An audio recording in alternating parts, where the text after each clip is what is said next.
अच्छा, अब क्या फीलिंग्स थी वैसे इससे पहले कि आप जेल से हफ्जाबाद जेल जाएं?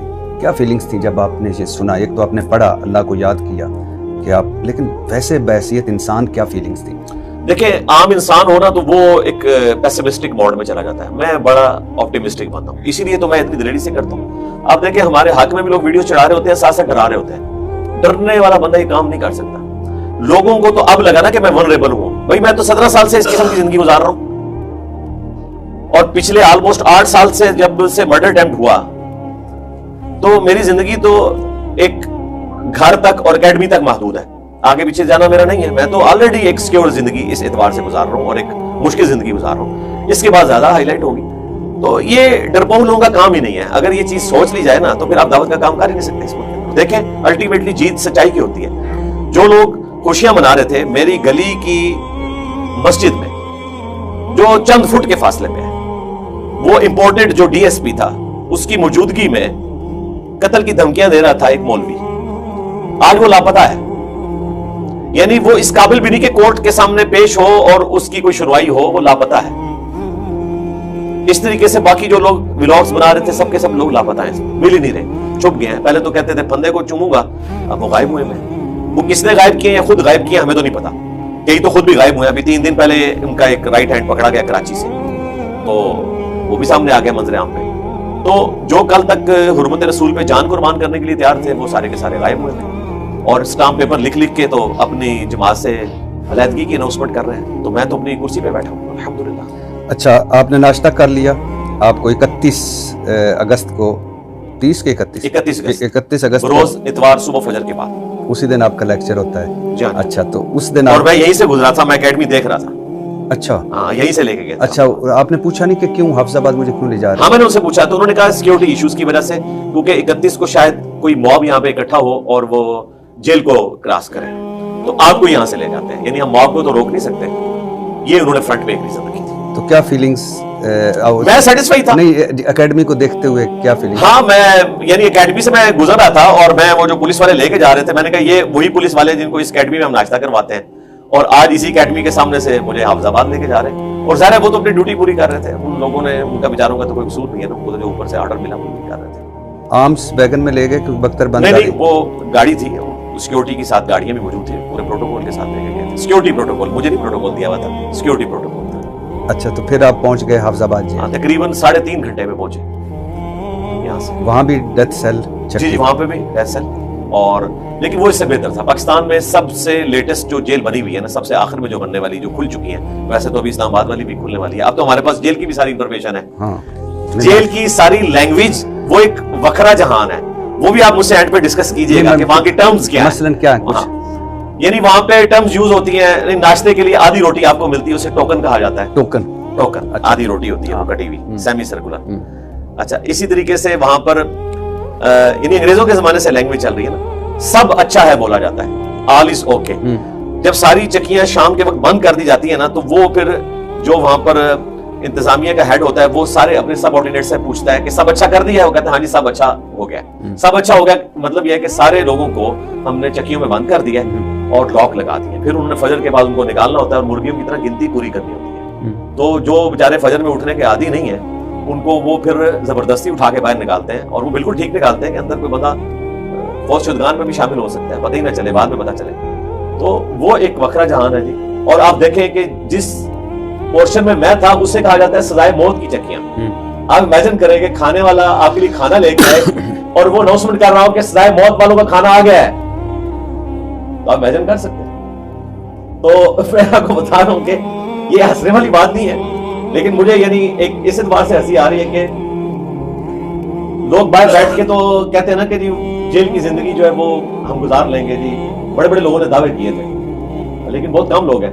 ज्यादातर लोग तो सुलह सफाई करके बाहर निकल आते हैं। जेल की एक अलग से जिंदगी है, उसकी अपनी एक दुनिया है। वहां के रहने वाले लोग जो है ना जी, उनका घर फिर वही बन जाता है। अब मेरी चक्की जो थी अडियाला में, आपने चूंकि मौजूद छेड़ लिया, आगे जाने से पहले इसी को कंक्लूड कर लेते हैं। वो 3 चक्कियां थी इकट्ठी। उसमें जो स्टार्ट वाली चक्की थी वो मुझे दी उन्होंने।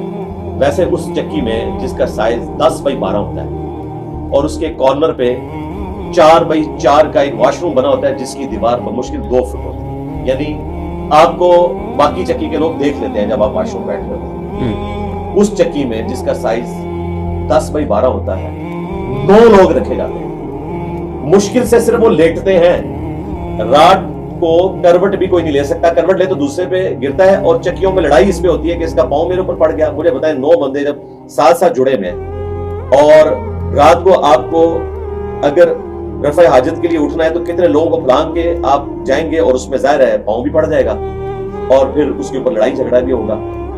और उसी पोर्शन में आपने नहाना धोना भी करना है। उसी पोर्शन के अंदर आपने अपने बर्तन भी धोने हैं। घर में तो किसी ने इमेजिन नहीं किया होता कि उसी टॉयलेट की सीट के ऊपर आपको अपने बर्तन भी धोने पड़े और सबके सामने, क्योंकि दीवार ही उसकी इतनी सी है, सिक्योरिटी की वजह से रखा है कि बाहर से नजर आता रहे। इतनी मुश्किल सूरत हाल के अंदर जो बंदा वहां पे जाता है ना तो वो तो कहता है कि मैं जहन्नम में आ गया। और सैयदना यूसुफ अलैहिस्सलाम का कौल भी है, इस्राएली रिवायतों में मिलता है कि दुनिया की जहन्नम जो है वो जेल है। उन्होंने काटी है ना वो जेल तो बहुत ही ज्यादा अज़ियतनाक थी। अब तो उन्होंने पिरामिड्स के बेसमेंट में वो जेल भी दिखा दी है, कई 100 सीढ़ियां नीचे जाके जहाँ पे सूरज की रोशनी भी नहीं आती। यहाँ तो चले सूरज की रोशनी भी आ रही है। तो ये जनाब वहाँ 10 बाई 12 के अंदर 9 बंदे। आपके पास 3 चक्की? नहीं, मैं एक चक्की में अकेला था। 3 यानी कंबाइंड चक्कियां थी। मेरे साथ वाली चक्की जो थी वहां पे एक प्रोफेसर साहब थे जो ऑलमोस्ट कोई 8.5 साल से कैद थे। उनको 295A में 10 साल की सजा मिली, लिटरेचर के प्रोफेसर। और तीसरी वाली जो चक्की थी उसमें एक क्रिश्चियन बिशप थे, उन्हें सजाए मौत हुई भी थी। लेकिन सजाए मौत चूंकि मौकूफ है यूरोपियन यूनियन के प्रेशर की वजह से, तो आप समझ लें वो उम्र कैद में बीच में थे। उनकी एज उस वक्त 72 ईयर्स हो चुकी थी और ऑलमोस्ट 13.5 साल से वो और उनका जो फैसला था ना उसमें जज ने लिखा है कि इनसे कोई गुस्ताखी साबित नहीं हुई है, लेकिन पब्लिक प्रेशर की वजह से मैं इनको सजा दूंगा। अच्छा। और शाम के वक्त आके उस दिन वो उनसे माफी भी मांग के गया कि मैंने आपको गलत सजा दी है। बिशप साहब से? जी, माफी अपनी बीवी समेत आके मांग के गया जज साहब जी। और अब 13.5 साल बाद उनका इक्विटल हुआ हाई कोर्ट में। अब जाके उनकी अपील लगी और रावलपिंडी बेंच ने उनको इक्विटल दिया। तीसरे दिन वो फौत हो। यानी 13.5 साल आपने एक इंसान के छीन लिए। अब क्या रियासत वो 13.5 साल को वापस कर सकती? और बेगुनाह उन्होंने मेरे सामने फैसला रखा। मैं तो ज्यादा वक्त उनकी चक्की में गुजारता था। जाहिर है कि इस्लाम के नाम के ऊपर धब्बा है इस किस्म के फैसले। तो मैं इस्लाम की वो पिक्चर पेश करना चाहता था जो है। तो मैं ज्यादा वक्त उनकी चक्की में गुजारता था उनकी दिलजोई करने के लिए। और उन्होंने भी आते ही मेरे साथ बड़ा उसने शुरू किया। मुझे बर्तन धोने के लिए साबुन की टिकिया और एक उन्होंने बर्तन दिया, कुछ बर्तन साथ दे दिए और बड़े अच्छे तरीके से। फिर उनके पास LED भी लगी हुई थी और मैंने आपका प्रोग्राम भी देखना होता था, शाहज़ेब खान दादा का प्रोग्राम, कैपिटल का, ये तीनों प्रोग्राम मैं शौक से देखता हूँ। और मेरी खुशनसीबी थी कि जियो आता था, तो मुझे खतरा था जियो के ईमान ना किया हो, तो वो मैं प्रोग्राम देख लेता था और साथ उनके साथ गपशप होती थी। फिर वो सारा केस मैंने स्टडी किया। 4-4.5 साल ट्रायल चला, सजाए मौत हुई। फिर अपील लगने में इतने साल लग गए कि 13.5 साल के बाद उनका इक्विटल हुआ और 3 दिन बाद। तो गमों की एक दास्तान है जी। यहाँ पे ज्यादातर जाली केसेस, कोई सही भी होंगे, सही भी हो तो आपने तौबा पेश करनी है, दैट्स ऑल, खत्म करें। आपने जेल भी काटी और अभी कहा कि जेल मुश्किल है और वाकई मुश्किल है। बहुत बड़े लोग दावे करते हैं कि क्या फ़र्क पड़ेगा, जेल जाना पड़ेगा, और वो 2-4 दिन में ही पतली गली से निकल जाते हैं। लेकिन कुछ लोग ऐसे भी होते हैं जिनके बारे में कहा जाता है कि वो जेल नहीं काट पाएंगे और वो काट लेते हैं। वैसे ही बता रहा था। अच्छा, आप आगे नाम भी ले लेते हैं, तो कोई अर्ज नहीं है। कोई आप जियो में तो नहीं बैठे हैं, आप कैट में बैठे हैं? नहीं, मैं जियो में नाम लेता हूँ, यहाँ नहीं। अच्छा, मुझे ये बताइए, सुना है मैंने कि आपकी चक्की और इमरान खान साहब की चक्की की दीवार एक थी। हाँ, बीच में एक दीवार इकट्ठी। उनकी चक्की नहीं, उनकी चक्की है। उनके पास 6 चक्कियां। आपके पास भी तो 3 थी? नहीं, 3 नहीं, 3 में मेरे पास एक थी, बाकी 2 में थे। 3 वो चुके, उसके बाहर जो वॉकिंग एरिया है ना वो कंबाइंड था हमारा, लेकिन मेरे पास एक चक्की थी, एक प्रोफेसर साहब के पास और एक जो बिशप साहब। और उनके सामने जो ओपन एरिया है ना वो भी ऑलमोस्ट समझ लें तकरीबन 20 फीट बाई कोई 50 फीट का एरिया जो सामने। लेकिन उसके ऊपर भी वो उसी तरीके से जेल वाली सलाखें होती हैं। वो आप एक पिंजरे में ही होते हैं। बाहर निकल के आपको सिर्फ ये एहसास होता है कि चले सूरज नजर आ गया, आसमान नजर आ गया, लेकिन वो जेल का ही एहसास होता है। लेकिन ये भी बड़ी नेमत है कि आपको वहां पे वॉक करने की इजाजत। तो ये बेसिकली 10 चक्कियां इस तरह बनी हुई हैं और उनमें 3 है, फिर 4 और फिर उसके आखिर में भी 3 और उनके दरमियान दीवार है। यानी 3 के बाद एक दीवार, 4 के बाद एक दीवार। और बिल्कुल इसके परपेंडिकुलर 6 चक्कियां थी खान साहब की। और जो बिशप साहब की जो चक्की थी ना उसकी दीवार आखिरी दीवार थी, उसके परली तरफ उनकी चक्कियां परपेंडिकुलर शुरू हो जाती थी और बीच में एक दीवार थी।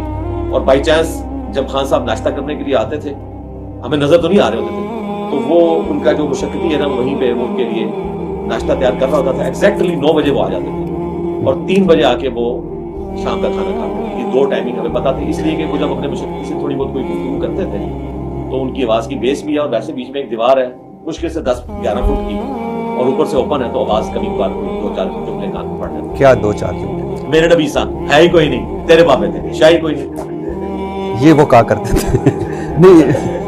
नहीं वैसे मैं वैसे पूछ रहा हूँ, कोई एक आध जुमला ऐसे। हाँ, वो क्रिकेट को डिस्कस कर रहे होते थे।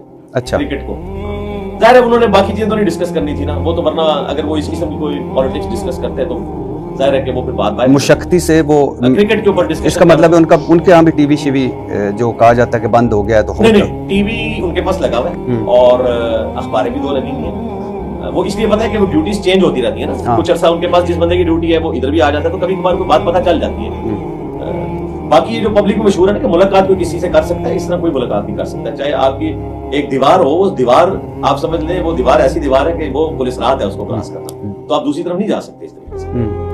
6 चक्कियां उनको मिली हैं, जिस तरह हमारे 3 इकट्ठी थी, उनको 6 की 6 मिली हुई है। उनमें एक आध में शायद उनका मुशक्कती, बाकी में सामान और बाकी सामने उनको ओपन एरिया भी मिला हुआ है, लेकिन ज़ाहिर है जेल ही है। तो वो नाश्ता करने उस चक्की में आते थे? जो चक्की नहीं, वो ओपन एरिया था। अच्छा, ओपन एरिया, एरिया, हमारा ओपन एरिया, अच्छा। उधर उनका ओपन एरिया, वो आपस में 90 डिग्री और उसमें भी दीवार है? हाँ जी, दीवार है, ज़ाहिर दीवार है। अगर गूगल मैप हो तो मैं आपको एग्जैक्टली बाद में दिखा भी दूंगा। अच्छा, तो अच्छा, लेकिन सबको नहीं दिखाऊंगा क्योंकि सिक्योरिटी रीजन होने। हाँ, अच्छा, तो कभी कभार यानी वो नाश्ते की और वो नाश्ते में एग्जैक्टली 9 बजे आ जाते थे। खुशबुएं तो आती होंगी आप? जी बिल्कुल, खुशबू और ये जो देसी घी और ये बातें हो रही हैं, बिल्कुल ये तड़के लगते थे और हमें खुशबू आती थी। हम तो जेल के खाना खाते थे वो, और ये कोई उनके ऊपर एहसान नहीं हुआ था। बी क्लास मुझे भी अवेलेबल हो सकती थी, ज़ाहिर है मैंने 19 ग्रेड से रिटायरमेंट ली हुई है, मुझे भी एक मुशक्कती मिल सकता था, लेकिन सिक्योरिटी रीजन की वजह से हम उस तरफ जाना नहीं चाहते। अगर मुझे मिले तो एक एक्स प्राइम मिनिस्टर तो इससे ज्यादा फैसिलिटीज मिलनी चाहिए, और वो मिली हुई थी उनको। उनके पास यानी वो चिकन वगैरह उनको कच्चा दे देते थे, वो उनका मुशक्कती उनको बना देता था इस तरीके से। दोपहर का खाना वो 3 बजे खाने आते थे, तो हमें पता है, और ये एग्जैक्टली उनके थे। लेकिन 4 नवंबर के बाद फिर हमने उनकी आवाज नहीं सुनी। 4 नवंबर? हाँ, वही वाली बात जो पब्लिक में मशहूर थी कि 4 के बाद शायद उनको अंदर कर दिया। तो चूंकि मैं टीवी भी देख रहा था तो मुझे भी खदशा पड़ा कि कोई ऐसी हरकत हुई है। लेकिन फिर वो वहाँ पे एक बंदा जो ड्यूटी पे था, मैंने उससे रिक्वेस्ट की कि आप मुझे ये जरा कंफर्म करके बताओ, तो उसने कहा नहीं, वो आप दूसरी तरफ बैठते हैं क्योंकि धूप उस तरफ होती है, इसलिए वो उधर जाके बैठते हैं। अच्छा, अब इस तरफ नहीं बैठते। तो वो फिर कंफर्म हो गया, बाद में कंफर्म हो गया। वो ये जो मशहूर किया हुआ ना कि उनको जनाब बाहर नहीं निकलने देते, फजर के बाद ये SOP है, हर बंदे की चक्की खुलनी ही खुलनी है, इसको कोई बंद कर ही नहीं सकता। जो जेल मैनुअल है ना, उसके तहत भी खुलनी है, यानी चाहे उसने बाहर निकल के मुशक्कती से पॉलिटिकल गुफ्तगू भी करनी है, तब भी वो चक्की जरूर खुलनी है, उसका राइट है। ये मसला उनको ये होता है कि बाहर गुफ्तगू ना जाए, तो यानी ये कुछ सियासत का हेडक्वार्टर ना बने, ये मैं उनकी बात करूं। तो ये धूप की वजह से गए थे कि आपकी वजह से दूसरी तरफ? नहीं, मैंने तो कोई बात ऊंची आवाज से करनी नहीं होती थी, नहीं, नारा मारा हो शायद। नहीं, वो तो मैंने एक। अच्छा, तो कोई यानी कभी कोई खास जुमले नहीं, कोई खास, बस यही हाँ, अगर मैं वहां से आवाज उनको लगाता ना, हाँ, तो वो सुन सकते थे, लेकिन ज़ाहिर है ये अनएथिकल होता, तो मैंने जेल का कोई प्रिंसिपल तोड़ना तो नहीं। हाँ, एक दफा ये हुआ कि मेरे आने से पहले वो जो बिशप साहब थे, उनको काफी ज्यादा खांसी लगी हुई थी रात को, तो वो रात को फिर खान साहब को आवाज आती थी, तो वो उन्होंने बिशप साहब ने खुद बताया कि जी आपके आने से कुछ अर्सा पहले मेरी चक्की उन्होंने यहाँ से शिफ्ट कर दी थी, खांसी की वजह से खान साहब को रात को नींद नहीं पड़ती थी, तो अब मेरी खांसी बेहतर है, तो आप आए हैं। तो वो चक्की खाली करवा के उनको दोबारा वहां पे शिफ्ट कर दिया। फिर हम 3 लोग थे, बाकी जो हमारे साथ जितनी चक्कियां थी 8-8 9 लोग, आप जरा इमेजिन करें कि वो क्या मछली बाजार बना हुआ। और कभी कोई खास गुफ्तगू आपने उनकी नहीं सुनी? कोई खास नहीं, हाँ भाई, कभी कोई ऊंची कोई बात कर क्रिकेट के बारे में कोई इस तरह की गुफ्तगू आ गई, कोई और बात जो याद आ रही हो या कुछ? नहीं, कोई ऐसी बात नहीं है कि मैं जो मुझे सुनाई दी।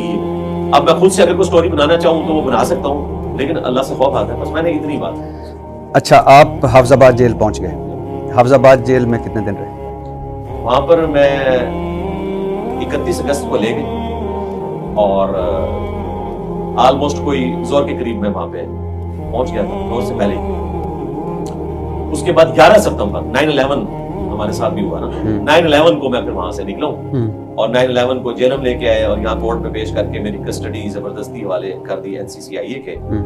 और वजह इसके कि वो अपने SOP को फॉलो करते हैं, उन्होंने कहा चूंकि आपने कस्टडी हवाले की है आपकी, उन्होंने पुलिस ने, तो तो अब हम मजबूर हैं कि जो पुलिस वाली FIR है उसके अगेंस्ट हम एक FIR काटेंगे, वरना उनका SOP ये नहीं होता। SOP ये है कि वो 3 दफा नोटिस भेजते हैं, बंदे को बुलाते हैं, तहकीक करने के बाद FIR कटती है। लेकिन यहाँ चूंकि ये लोग काट चुके थे और कस्टडी हवाले की थी, इसलिए उनको मजबूरन FIR काटनी पड़ी। ये उनका आर्गुमेंट है, बाकी लीगल तो हमारे वकला ही आपको बता सकते हैं। तो 11 सितंबर को मैं हाफिजाबाद से पहले जेलम आया, यहाँ अदालत के सामने पेश होके फिर कस्टडी इन्होंने हवाले करनी थी NCCIA के, तो यहाँ सिक्योरिटी में मुझे NCCIA रावलपिंडी के ऑफिस में ले गए, जिस ऑफिस के जितने अब टॉप के ऑफिसर्स हैं वो भी सारे के सारे सस्पेंड में हैं उस ऑफिस में। 11 सितंबर 2025 को, और 11 से लेकर 18 तक मैं फिर वहां पर रहा।